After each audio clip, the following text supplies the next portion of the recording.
Praise the Lord. கர்த்தரும் உலக இரட்சகரும் ஆகிய ஆண்டவராகிய இயேசு கிறிஸ்துவின் இனிதான நாமத்தினாலே உங்கள் யாவரையும் அன்போடு வாழ்த்துகிறேன். ஒரு புதிய நாளை தேவன் நம்முடைய வாழ்க்கையிலே கிருபையாய் கொடுத்திருக்கிறார். ஒவ்வொரு நாட்களையும் அவர் நமக்கு ஆசீர்வாதமாக கொடுத்து அவருடைய கிருபையினாலே நம்மை தாங்குகிற தேவனாகவும் நடத்துகிற தேவனாகவும் காணப்படுகிறார். நிச்சயமாய் இந்த நாளையும் அவர் நமக்கு ஆசீர்வாதமாய் மாற்றி கொடுப்பார். இந்த நாளுக்குரிய தேவனுடைய வார்த்தையை உங்களுக்காய் நான் வாசிக்கிறேன். பிலிப்பியர் 4ஆம் அதிகாரம் 6ஆம் வசனம். பிலிப்பியர் 4ஆம் அதிகாரம் 6ஆம் வசனம். நீங்கள் ஒன்றுக்கும் கவலைப்படாமல் எல்லாவற்றையும் குறித்து உங்கள் விண்ணப்பங்களை ஸ்தோத்திரத்தோடு கூடிய ஜெபத்தினாலும் வேண்டுதலினாலும் தேவனுக்கு தெரியப்படுத்துங்கள். எனக்கன்பான தேவ பிள்ளைகளே, இங்கே அருமையான ஒரு வார்த்தையை குறித்து நாம் பார்க்கிறோம். கவலைப்படாதிருங்கள் என்பதாக. இந்த உலகத்தில் வாழ்கிற ஒவ்வொரு மனிதர்களும் பலவிதமான காரியங்களை நினைத்து கவலைப்படுகிறவர்களாய் காணப்படுவார்கள். எந்த காரியத்தை எடுத்துக்கொண்டாலும் அதிலே தோல்வியை சந்தித்திருப்பார்கள் என்றால் அதிலே கவலையுற்றவர்களாய் காணப்படுவார்கள். வாழ்க்கையின் நிலையை குறித்து கவலையோடு காணப்படுவார்கள். பிள்ளைகளை குறித்து கவலையோடு காணப்படுவார்கள். பிள்ளையின் எதிர்காலத்தை குறித்து கவலையோடு காணப்படுவார்கள். இன்னும் கையின் பிரயாசத்திலே ஆசீர்வாதம் இல்லை என்றால் கவலையோடு காணப்படுவார்கள். இவ்விதமாக பலவிதமான உலக காரியங்களை நினைத்து கவலைப்பட்டு கொண்டே இருப்பார்கள். ஆனால் இங்கே வேதவசனம் சொல்லுகிறது, கவலைப்படாதிருங்கள் என்பதாக. ஆம்பிரியமானவர்களே, கர்த்தருடைய பிள்ளைகளுக்கு என் தேவன் சகல காரியங்களிலும் நன்மைகளை கொடுக்கிற தேவனாய் இருக்கிறார். எப்பொழுதும் நம்மோடு கூட இருந்து நம்மை ஆசீர்வதிக்கிற தேவனாக காணப்படுகிறார். அப்படி என்றால் கவலைப்படாதபடி நாம் இருக்க வேண்டும். இந்த நாளிலே எவைகளில் எல்லாம் கவலைப்படாமல் நாம் இருக்க வேண்டும் என்று சொல்லி ஒரு சில காரியங்களை சிந்திக்க போகிறோம். முதலாவதாக வேதம் சொல்லுகிறது, லூக்கா எழுதின சுவிசேஷம் 12ஆம் அதிகாரம் 22ஆம் வசனத்தையும் 23ஆம் வசனத்தையும் வாசிக்கும் போது, லூக்கா 12ஆம் அதிகாரம் 22ஆம் வசனத்திலே, பின்னும் அவர் தம்முடைய சீஷரை நோக்கி, இப்படி இருக்கிறபடியினால் எண்ணத்தை உண்போம் என்று உங்கள் ஜீவனுக்காகவும் எண்ணத்தை உடுப்போம் என்று உங்கள் சரீரத்துக்காகவும் கவலைப்படாதிருங்கள் என்று உங்களுக்கு சொல்லுகிறேன்.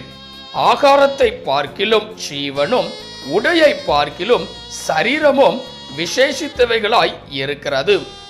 இங்கே பார்க்கும்போது எவைகளை குறித்து கவலைப்படாதிருக்க வேண்டும் என்று சொல்லி பார்க்கும்போது, முதலாவதாக வேதம் சொல்லுகிறது, எண்ணத்தை உண்போம் எண்ணத்தை உடுப்போம் என்று சொல்லி கவலைப்படாதிருங்கள் என்பதாக. ஆம் பிரியமானவர்களே, நம்முடைய சரீரத்தை குறித்து கவலைப்படாதிருப்பவர்களாய் இருக்க வேண்டும். ஏனென்றால் நம்மை உருவாக்கின தேவனாய் அவர் இருக்கிறார். நம்மை படைத்த தேவனாய் இருக்கிறார். நிச்சயமாய் அவர் நம்மை ஒவ்வொரு நாளும் போஷிக்கிற தேவனாகவே காணப்படுகிறார்.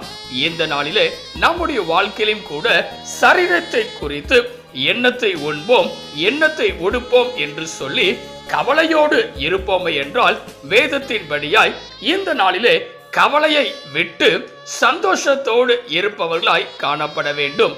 முதலாவதாக சரீரத்தை குறித்து கவலைப்படாதிருப்பவர்களாய் காணப்பட வேண்டும். இரண்டாவதாக எவைகளை குறித்து கவலைப்படாதிருக்க வேண்டும் என்று சொல்லி பார்க்கும் போது, வேதம் சொல்லுகிறது, லூக்கா எழுதின சுவிசேஷம் 12ஆம் அதிகாரம் 11ஆம் வசனத்தையும் 12ஆம் வசனத்தையும் வாசிக்கும் போது, லூக்கா 12ஆம் அதிகாரம் 11ஆம் வசனத்திலே, அன்றியும் ஜெப ஆலய தலைவர்களுக்கும் துரைத்தனத்தார்களுக்கும் அதிகாரம் உள்ளவர்களுக்கும் முன்பாக உங்களை கொண்டு போய் விடும்போது எப்படி எண்ணத்தை மாறுத்திரமாய் சொல்லுவோம் என்றும் எதை பேசுவோம் என்றும் கவலைப்படாதிருங்கள். நீங்கள் பேச வேண்டியவைகளை பரிசுத்த ஆவியானவர் அந்நேரத்திலே உங்களுக்கு போதிப்பார் என்றார். இங்கே பார்க்கும்போது இரண்டாவதாக வேதம் சொல்லுகிறது, எதை பேசுவோம் என்று சொல்லி கவலைப்படாதிருங்கள் என்பதாக. இன்றைக்கு பல நேரங்களிலே பல மனிதர்களுக்கு முன்பாக நாம் நிற்கிறோம். அப்பொழுதெல்லாம் இந்த காரியத்தை குறித்து எப்படி அவர்களிடத்தில் பேசுவோம் என்று சொல்லி கவலையோடு நாம் காணப்படலாம். ஆனால் வேதம் சொல்லுகிறது, கவலைப்படாதிருங்கள். ஏனென்றால் பரிசுத்த ஆவியானவர் அந்நேரத்திலே உங்களுக்கு போதிப்பார் என்பதாக. இந்த காலவேளையிலே உங்களுடைய வாழ்க்கையிலும் கூட கவலையோடு நீங்கள் இருப்பீர்கள் என்றால், என்னத்தை பேசுவேன் என்று சொல்லி கவலையோடு இருப்பீர்கள் என்றால், கர்த்தருடைய சமூகத்திலே எல்லாவற்றையும் விட்டுவிட்டவர்களாக, கவலையை விட்டுவிட்டவர்களாய் நாம் இருக்க வேண்டும். பரிசுத்த ஆவியானவர் நமக்கு இந்த நாளிலே நிச்சயமாய் போதிக்கிறவராக காணப்படுவார். இரண்டாவதாக, எதை பேசுவேன் என்று சொல்லி கவலைப்படாதிருப்பவர்களாய் காணப்பட வேண்டும்.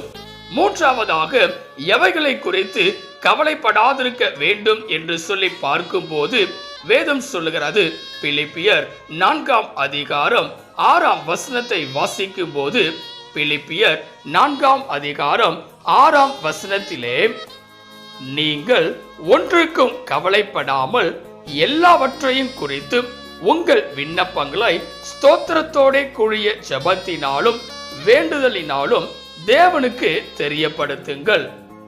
இங்கே பார்க்கும் போது மூன்றாவதாக வேதம் சொல்லுகிறது, எதை பற்றியும் கவலைப்படாதிருங்கள்.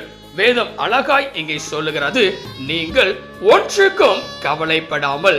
ஆம் பிரியமானவர்களே, இந்த காலை வேளையிலே ஒருவேளை பலவிதமான காரியங்களை நினைத்து கொண்டு கவலையோடு நாம் காணப்படலாம். ஆனால் இந்த நாளிலே வேதம் சொல்கிறது, மூன்றாவதாக, நீங்கள் ஒன்றுக்கும் கவலைப்படாமல், மாறாக நீங்கள் செய்ய வேண்டிய காரியம் என்னவென்றால், எல்லாவற்றையும் ஜெபத்தினாலும் வேண்டுதலினாலும் தேவனுக்கு தெரியப்படுத்துங்கள் என்பதாக. இந்த காலவெளியிலே இவைகளை நாம் செய்யும் போது நிச்சயமாய் கவலை நம்மை விட்டு ஓடி போகிறதாய் காணப்படும். இன்றைக்கு பல நேரங்களிலே கவலை ஒரு மனிதனை ஒடுக்கும் போது பலவிதமான நோய்களினாலே பலவிதமான சோர்வுகளினாலே நிறைந்த மனிதனாய் காணப்படுகிறோம். அப்படிப்பட்டவர்களாய் இராதபடிக்கு கவலை இல்லாதபடி நாம் காணப்பட வேண்டும். இந்த காலவேளையிலே இதை கேட்டுக்கொண்டிருக்கிற எனக்கன்பான தேவ பிள்ளைகளே, இந்த நாளிலே வேதம் அழகாய் சொல்லுகிறது, கவலைப்படாதிருங்கள் என்பதாக. எவைகளில் எல்லாம் கவலைப்படாமல் நாம் இருக்க வேண்டும் என்று சொல்லி பார்க்கும் போது, முதலாவதாக சரீரத்தை குறித்து கவலைப்படாதவர்களாய் இருக்க வேண்டும். இரண்டாவதாக, எதை பேசுவேன் என்று யோசிக்காதபடி கவலைப்படாமல் இருக்க வேண்டும். மூன்றாவதாக, ஒன்றுக்கும் கவலைப்படாதவர்களாய் இருக்க வேண்டும். இப்படி நாம் கவலைப்படாமல் இருக்கும்போது கர்த்தர் நம்முடைய வாழ்க்கையிலே எல்லா விதமான நன்மைகளையும் தந்து நம்மை ஆசீர்வதிக்கிறவராக காணப்படுவார். தேவனுடைய கரத்திலே உங்களை அர்ப்பணிப்பீர்களா? செபிக்கலாம். கிருபையும் இரக்கமும் நிறைந்த எங்கள் அன்பின் பிதாவே, இந்த ஆசீர்வதிக்கப்பட்டதான நல்ல காலை வேளைக்காய் நன்றியோடு உம்மை துதிக்கிறோம், உம்மை ஸ்தோத்தரிக்கிறோம். நீர் கொடுத்த அற்புதமான உம்முடைய வார்த்தைக்காய் நன்றி செலுத்துகிறோம். ஒன்றுக்கும் கவலைப்படாதிருங்கள் என்று சொல்லி இந்த நாளிலே நீர் எங்களுக்கு கற்றுக் கொடுத்திருக்கிறீர். இந்த கால வேளையிலே இதை கேட்டுக்கொண்டிருக்கிற, இதை பார்த்து கொண்டிருக்கிற ஒவ்வொரு பிள்ளைகளும் தங்களுடைய வாழ்க்கையிலே கவலையோடு இருப்பார்களே என்றால், இந்த நாளிலே கவலையை விட்டு உம்முடைய சமூகத்திலே சந்தோஷம் உள்ளவர்களாய் காணப்பட என் தேவன் கிருபை தருவீராக. நீரே பெரிய காரியங்களை செய்வீராக. நீர் மாத்திரம் மகிமைப்படுவீராக. இயேசுவின் நாமத்தில் ஜெபிக்கிறோம் எங்கள் ஜீவனுள்ள நல்ல பிதாவே, ஆமென். கர்த்தர் தாமே இந்த வார்த்தையின் மூலமாய் உங்களை ஆசீர்வதித்து கவலைப்படாமல் நீங்கள் இருக்கும்போது கர்த்தர் உங்களுடைய வாழ்க்கையிலே பெரிதான காரியங்களை செய்கிறவராக காணப்படுவாராக. ஆமென். God bless you.